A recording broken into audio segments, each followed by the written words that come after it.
Hey there, ghosts and ghouls. This episode depicts a graphic vehicle accident. Not graphic in terms of words or descriptions, but in terms of sound. If that's something you'd rather not hear, I'd suggest taking a look at our transcripts today and skipping those bits. Do you remember when we were kids, and every once in a while, a cricket would get in the house? It was like the sound of it slowly swallowed everything else up, until all we could think or be or know was that chirp. Mom would usually find it after a while and stomp it into silence, but even then the sound would haunt us in its absence. What am I doing? Everything is going to be fine. Everything is fine. Fuck. Parker. Something's happening to me. Something like one of those crickets, only Mom's not here to stomp it out, and I don't know if anyone can. It might all be in my head, it might not, but if for some reason we don't get the chance to talk again, I need you to know that I fought it, okay? I fought it. I am fighting it. But I don't think I'm going to win.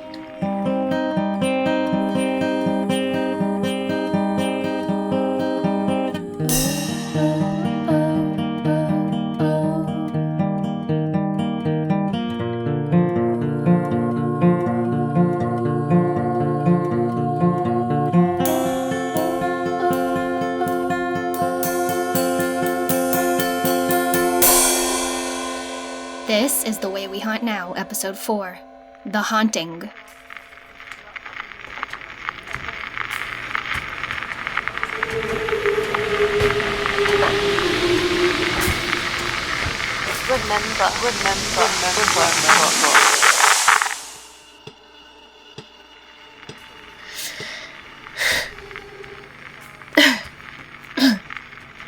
Okay.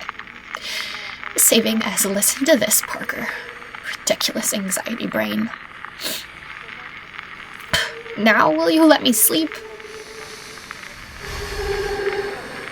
I'll take that as a no. Okay. I know it's ridiculous, but maybe if I do some sort of anti-ghost ritual, my anxiety brain will chill out enough for me to get a couple of hours.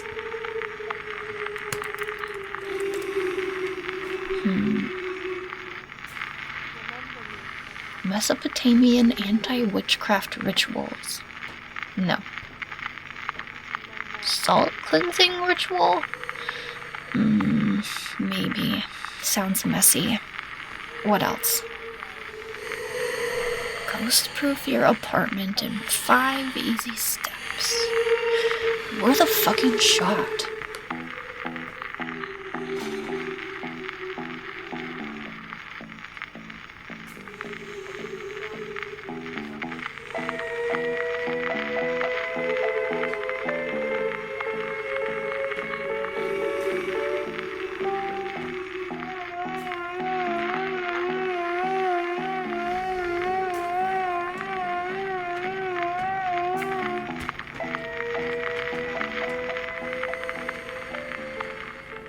This is You Ain't Seen Nothing Yet. I'm Cass Bromley, and along with my team of seasoned specialists, I hunt down ghosts and put a stop to violent hauntings. This week, we're taking a break from our usual content to show you what you can do to prevent those hauntings in the first place. But first, take a second to like and subscribe. And if you've got them, leave your ghost-proofing tips in the comments below. And with that, I'll turn it over to Myrtle for some surefire ghost-proofing tips that you can try with things that are already in your pantry. Or your parents' pantry. Or your friend's pantry? Myrtle, do people have pantries anymore? Some of them do, Cass. And the rest of us can take a quick trip to the store or buy stuff online. Okay, so, you're worried that, for whatever reason, your current abode might be a ghost magnet. Never fear. As long as your place isn't already haunted, the tricks I'm about to show you should work in 99% of cases. And in the other 1% of cases, Shit. you should call us. This isn't Definitely. going to work. Or shoot us an email. Wait, what am I saying? This place isn't really haunted. It's all in my head. I'm not trying to really ghost-proof. I'm just trying to turn the anxiety dial down. But if my anxiety brain doesn't believe it's gonna work, it's not gonna turn the dial down. Okay. I'll send them an email and then do that messy salt ritual thing.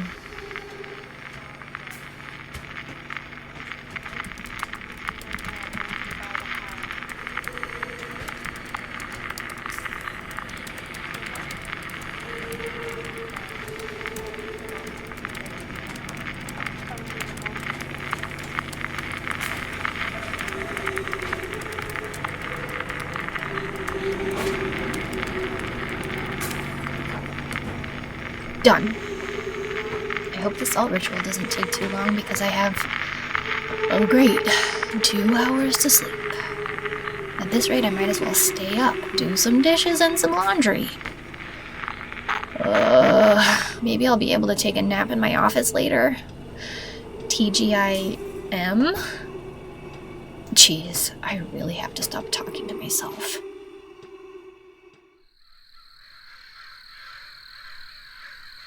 This is an old story. Girl meets ghost, ghost haunts girl. Like most old stories, it is bloodthirsty. A narrative shaping the world toward inevitable tragedy and loss. Not because it wants to warn us, not because it hopes we'll learn to seek a better way. Nothing so noble as that. There are those who insist that narratives like this one are agents of entropy, moving the world from order to disorder. That they, like everything else, obey the laws of the universe. And those folks might be right.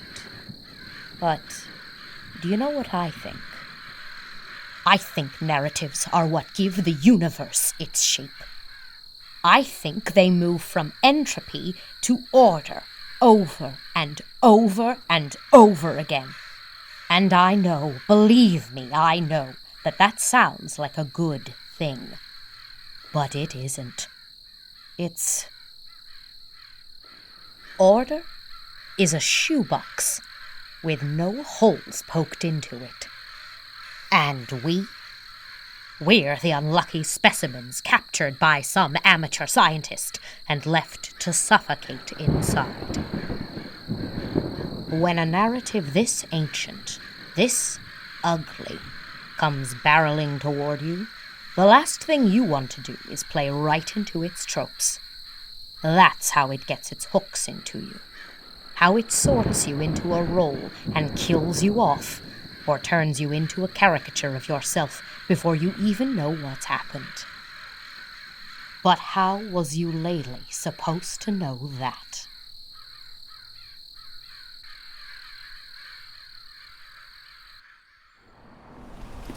How am I still running late? It's not like I slept in. Wait. Come on, light. Wait. Change. Wait. Help a girl out. Wait. Walk sign is on. Across.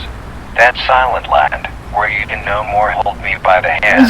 Remember Not here. Understand? It's not. Silent. Darkness. Grief. I'm just going to keep walking. I can't hear you. I can't hear you because you aren't real. Wait.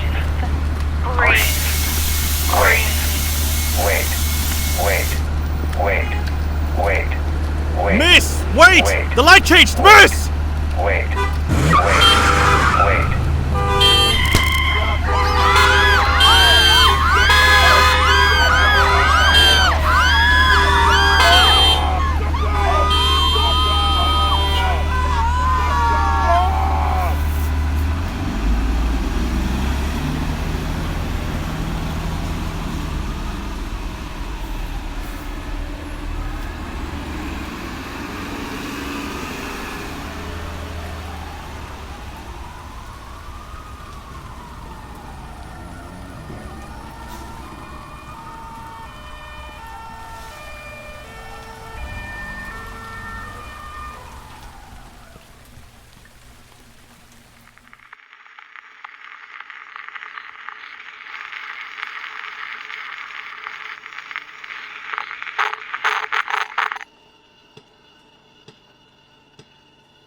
I wish I could say that I was confused by the light and the sounds and the sheer difference of the world around me, but that wasn't it, not entirely.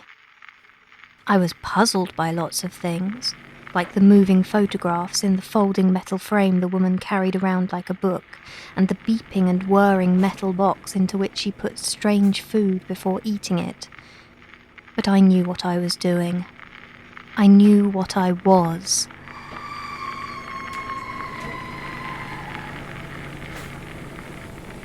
I woke up to you rattling to life around me, gears whizzing and whizzing and whizzing until I heard the tinny sound of my own voice, vibrating from the past like some sort of revenant. And I knew. I remembered everything.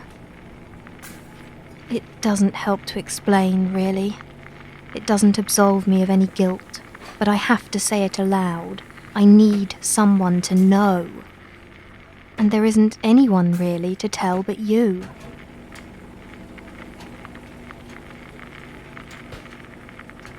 All my life I followed the rules. Wear a corset, speak softly, take up needlework but keep it decorative. Play for the guests on the piano, but don't expect to play on a larger stage. Learn French, but only enough to be fashionable.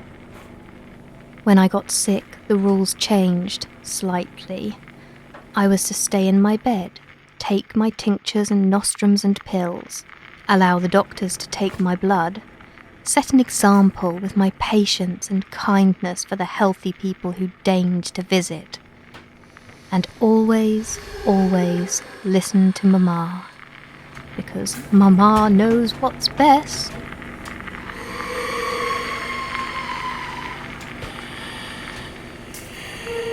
When the blood first appeared in my handkerchief, Mama told me to read a poem for the phonograph. So I read a poem for the phonograph. When it seemed I coughed more than I breathed, Mama told me it was okay to let go, to move on. So I let go, and I moved on. Or I tried to.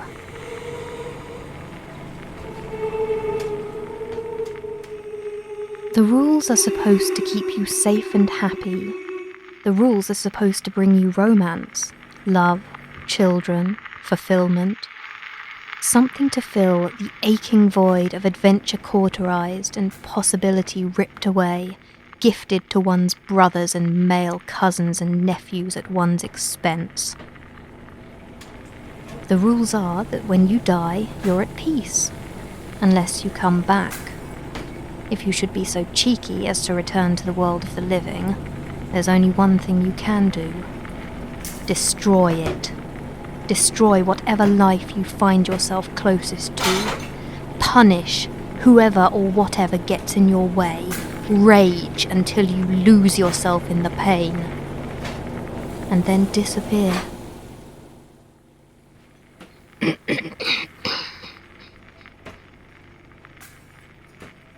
There are rules even for breaking the rules, and I followed them. Because even if I hoped for something better, it was all I knew. All of the stories, all of the wives' tales, all of my experience pointed toward one course of action. A proper haunting, like the kind Anne Radcliffe or Emmy Braddon or E. Nesbit liked to write about. I knew what I was doing. And part of me wanted to do it. Part of me almost enjoyed it. But I didn't understand what I was doing. I didn't realize that there was another way. I didn't think. And now, it's too late.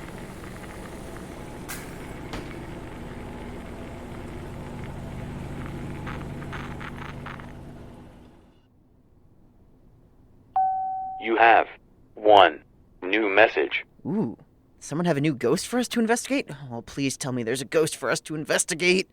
Our channel's been nothing but fluff pieces for weeks. Dear, you hain't seen nothing yet. I think my apartment is haunted. Well, not my apartment. The phonograph I just brought home. Ooh. It's probably all in my head. I I can't sleep, and I thought I'd ask if you have any advice. Sincerely, a desperate insomniac. Heck yes! The team is going to be so stoked when they hear about this. Now, just to trace the IP address and do a little more digging.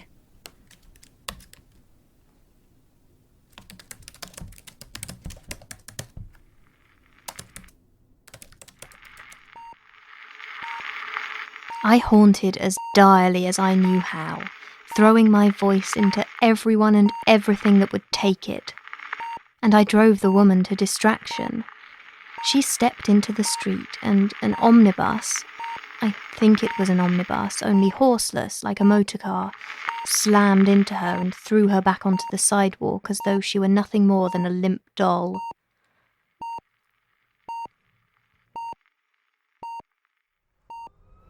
They took her away in another sort of motor car, this one like a hansom cab in shape, and I followed.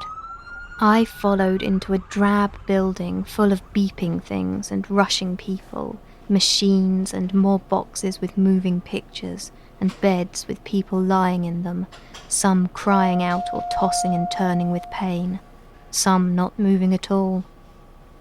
It didn't look at all like the hospitals I knew, but the smell was unmistakable. They put the woman in one of those beds. Eulalie.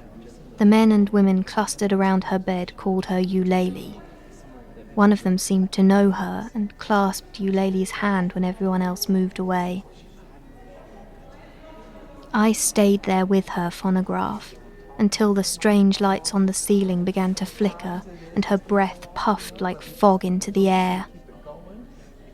That beeping machine drowned out all of the noise of that place, and each beep drove like a pin into my being until I was all abuzz, and the lights popped and went out. The doctors rushed back in then. They seemed worried and prodded at the machines they'd attached to Eulalie with grim faces. It was me affecting the machines.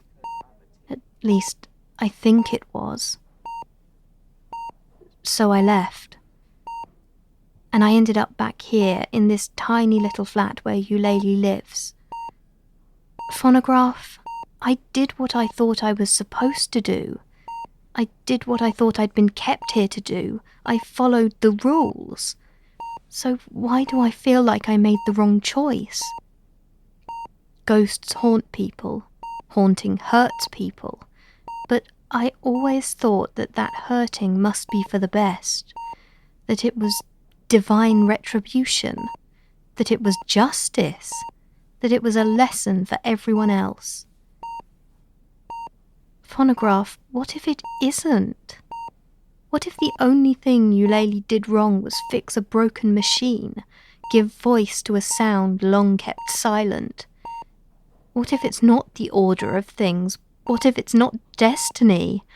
What if I've made things immeasurably worse for myself and for Eulalie? What if I've done something I can't make right?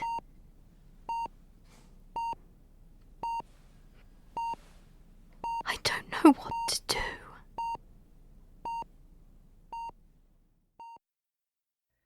This episode of The Way We Haunt Now is written, directed, and produced by Courtney Floyd, with voice acting in order of appearance by Courtney Floyd as Eulalie, Brad Colebrook as Cass Bromley, Tal Minear as Myrtle, Kira Apple as the narrator, Eleanor Gray as Frankie, Christopher Cologne as the bystander. Whether you're new to the spirit world or simply a ghost in need of some entertainment, you can visit www.hauntnowpod.com for more episodes, as well as information about our cast and crew, content warnings, transcripts, and links to our social media.